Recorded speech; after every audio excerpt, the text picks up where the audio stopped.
ఎందుకు రక్షణానందంతో నువ్వు ఎప్పుడు ఆనందంగా ఉండాల్సింది పోగొట్టి భయంలో ఎందుకు బతుకుతున్నావు? రక్షణానందం ఏది నీ దగ్గర?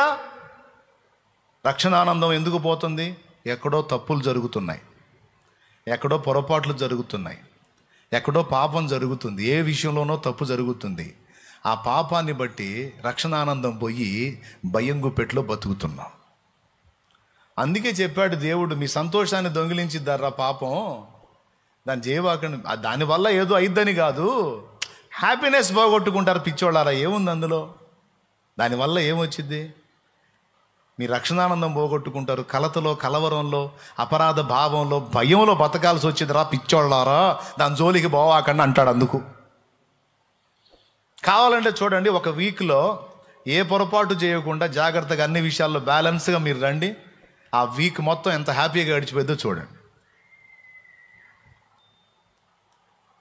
కలవరం ఉండదు, భయం ఉండదు, ఎందుకంటే దోషం లేదు.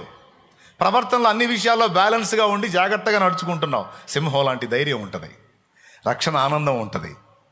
ఎందుకు? అపరాధ భావం లేదు, ఆ ఫీలింగ్ లేదు. నా తండ్రి ఎదుట నేను క్రమంగా నడుచుకుంటున్నాను, నా తండ్రి చూసుకుంటాడు ఏదైనా, ఆయన ఉన్నాడని. ఇక పాటల మీద ఉంటుంది మన వ్యవహారం అంతా. పాపం లేకపోతే పాటలే.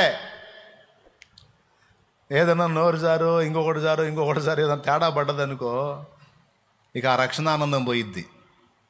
ఎందుకు? వాడే వస్తాడు. నువ్వు పాడుతున్నావు అనుకో, పాట తప్పు చేసి పాట పాడుతున్నావు అనుకో, నువ్వు చేసింది ఏంది, నువ్వు పాడేది ఏంది, చేసేవన్నీ సైలెంట్గా చేసి పెద్ద పెద్ద భక్తుడిలాగా తెగబాడుతున్నావే. భక్తుడా, నీ పాటలు వింటాడంటారు దేవుడు.